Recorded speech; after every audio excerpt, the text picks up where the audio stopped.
Is it egotistical to put two of your own songs on?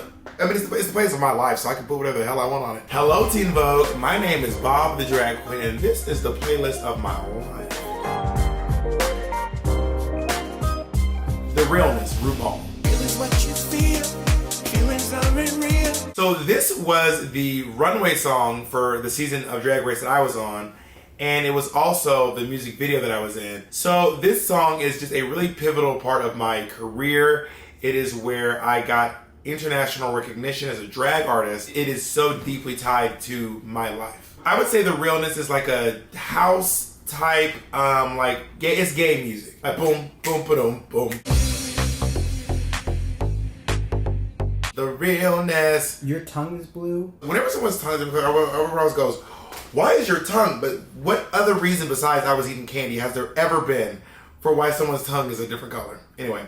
The term realness itself basically refers to someone giving something. For example, you say, it's very popular in Paris is Burning, executive realness, meaning you look like you could actually be an executive. A Deeper Love, Aretha Franklin. A deeper love, a deeper love. I have the lyrics tattooed across my chest.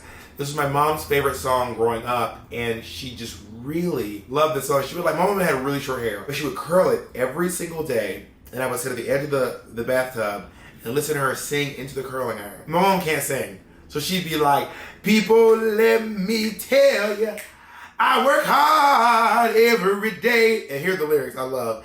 I get up out of bed, I put on my clothes, cause I got bills to pay. And it was like my mom's anthem for being a single mom, working hard, and like taking care of these two children. This is house music, this is dance music, this is 90s dance. Don't Shoot by Shia Diamond. Hands up, please don't shoot. To say that you love it if your mouth stay mute. Such a beautiful song about the black experience and about the trans experience, and it lines up perfectly with the Black Lives Matter movement and the Black Trans Lives Matter movement. You just got to get into Shia Diamond. She's probably one of the most brilliant artists that I've come across in the past 10 years. This song is so powerful. The music video is really beautiful. It is a really nuanced and poignant perspective on Black Lives Matter that includes trans people. I can still smell the smoke as the bullet mist. That's a lot for a kid. Like, she could smell the smoke from bullets missing her body, and that's a lot for a kid to endure. In the next verse, she talks about being incarcerated and said that's a lot for a teen. In the next verse, she talks about everything she's going through, and she goes, that's a lot for anybody. So it talks about how her experiences are a lot, but she's managed to push through them and come out on the other side stronger and more beautiful than before. Wrong Todrick Hall featuring Bob the Drag Queen. You got the wrong. I really admire Todrick Hall for a lot of reasons. Just a really hardworking, self-made entrepreneur. This was the song that Todrick asked me to feature on. I feel like this is the first time anyone ever asked me to feature on a song, and it felt so nice. And the song was really well received. One of the most played tracks from the original Straight Outta Oz. And this is like a gay rap song. You got the wrong. I wrote my verse for this song, and he was like, I've never let anyone write their own verse on one of my songs. If you think that this witch won't expose the fact that 5-0's dropping houses on hoes, that's basically me saying, like, if you think that I won't call out injustices, specifically in this term in regards to police brutality on black people, there was a correlation between like the witches and black people through this song. And like, if you think that I won't call out injustices done by the police to black people, then I think you have a mischaracterization of me. Doo-Wop, That Thing by Lauryn Hill. Watch out. This is like an R&B hip-hop song. The Miseducation of Lauryn Hill is the first like cassette I ever bought with my own money. Back when we were still selling cassettes. This was not at the height of cassettes. They were also selling CDs at this time, but the cassette was considerably cheaper than the compact disc. So don't get the idea that I'm some old lady. Look at where you be in. Hair weaves like Europeans, fake nails done by Koreans. Come again. It's a really interesting talk about like everything that goes into being black and how we're perceived by others, but also other black people. It's telling the story of this person who sold themselves short and didn't give themselves the credit they deserve for all the majesty they own. Nails, Hair, Hips, Heels Todrick Hall. Nails, hair, hips, heels, ass, fat, lips, real. Mama, it's just a bop. Like, it is a bop. You walk down the street, nails, hair, hips, heels, which is a big part of me getting in drag. And it just makes you want to dance. I don't dance, I work. I don't play, I slay. I love that. I don't dance, I work. I don't play, I slay. I don't walk, I strut, strut, strut, and then sashay. I just love those lyrics. It's just like, it's just so fierce. I would say the theme is probably joy, queer joy, black queer joy. Let's just say it's giving life. Lift Every Voice and Sing, sung by Alex Newell. Lift every voice and sing.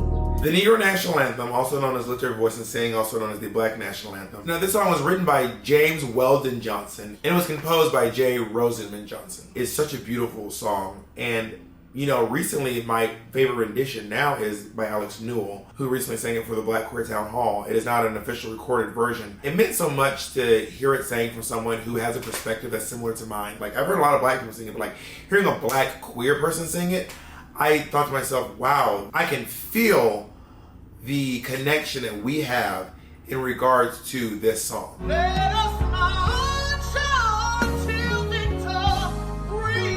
Alex Newell's voice is unparalleled. I mean, it's one of the most powerful voices I've ever seen in person. I saw him in Once Smith Island twice on Broadway. And I remember thinking to myself, this is one of the best performances I have ever seen in my life. I am not a musician. I'm nobody's musician. I don't know like a lot about singing and stuff, but I do know that those runs came from deep within the black queer soul that Alex Newell embodies. The very first lyric, lift every voice and sing, Lift every voice and sing. is an idea of like unifying people. Let's all get together and rejoice in this moment. Lift your voice and sing till earth and heaven ring, like as loud as you can. It's an idea of a song that's centered more so around joy and what we have to offer in the black community than what we've lost or what's happened to us. Oh Freedom, sung by the Golden Gospel Choir.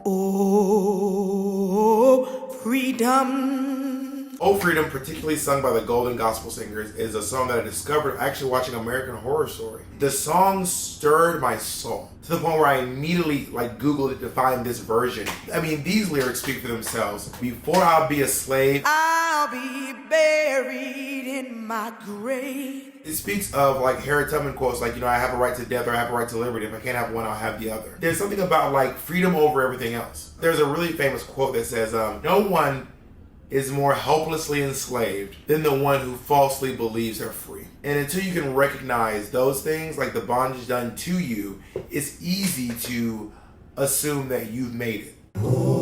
Oh, freedom, freedom. I'm from the South, so gospel music speaks to me for that reason. I'm not religious at all, but gospel music has a place in my heart from years of going to church, and also just the way that the way that gospel voices sound is pretty unique to gospel. I mean, people will take it into other genres of music, but it's always recognized as gospel. Palace by Sam Smith. Sometimes I wish we never built this palace. Palace by Sam Smith is a really beautiful song. The idea that even if you love someone and it didn't work out, you still have this thing you built. Sometimes I wish we never built this palace, but real love is never a waste of time. But real love is never a waste of time.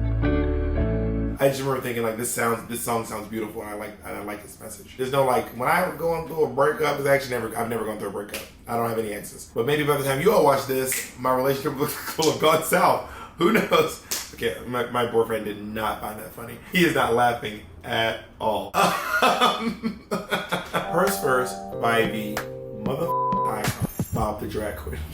I'm just kidding. Purse first, purse first. Walk into the room, purse first. This is drag music. This is drag queen music. Purse First is the title song of my life. It's my song. This is a song that people see me in the street and just yell Purse First. I'm happy to be connected to the phrase Purse First. It's a song that, I came back from RuPaul's Drag Race and I went up to a dear friend of mine, Mitch Farino, Purse First featuring DJ Mitch Farino. And I was like, we have to do this song. I did this thing at Drag Race and it's going to be major. And everyone's going to be saying it and I want you to be a part of it. And it sounds really silly, but also there actually is, believe it or not, some conversation about the song that's more than just like, look at my purse, but it also is about capitalism. It is about, you don't have to spend a whole lot of money to be considered really gorgeous and fabulous. Girl, I'm way too blessed to be stressed. Why pay more when you can pay less? We are all products and victims of consumerism, myself included. But you don't need that to be considered of value. We live in a world where a lot of people are told, like, if you spend the most money, if you wear the best the most expensive outfits, then you are the best. But my purse that I made out of cardboard and curtains, it shined brighter than every other outfit from that episode. Like, the thing that people remember most about that episode is this purse that cost nothing. Granted, we all made our stuff from junk there because that was the challenge. She paid too much trying to look like me. My purse was buy one, get one free. Thanks, Teen Vogue. I'm Bob the Drag Queen, and that was the playlist of my life. Up to now.